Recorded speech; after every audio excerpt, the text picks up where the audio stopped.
Здравейте, приятели! Този продукт е изцяло нов в нашия склад.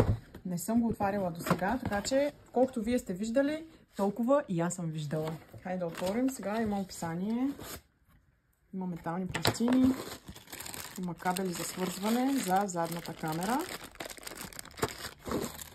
Отделно тук има още кабелчета.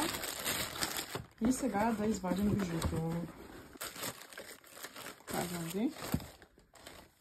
Да се слюда. Тук си има бутони. Продукта е с тъчскрин.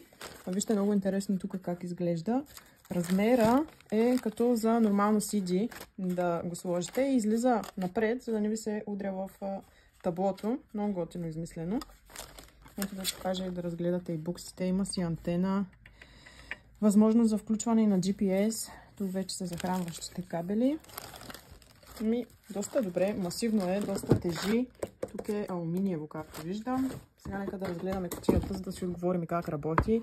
Има 4 ГБ RAM и 32 ГБ ROM. Това е вътрешна и външна памет, което ни показва...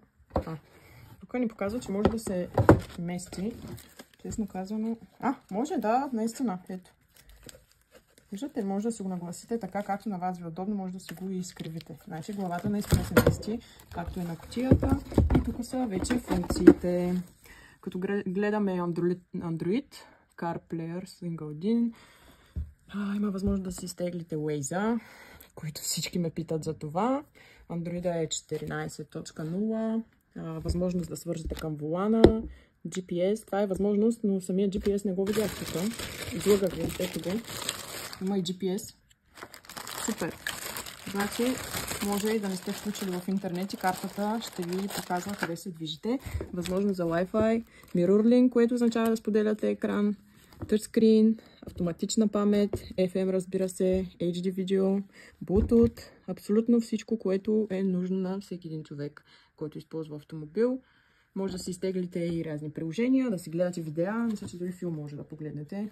Доста голям дисплей, много добре изглежда. Отскоро е в нашия сайт, може да се възползвате от офертата на линка, който ще ви посоча.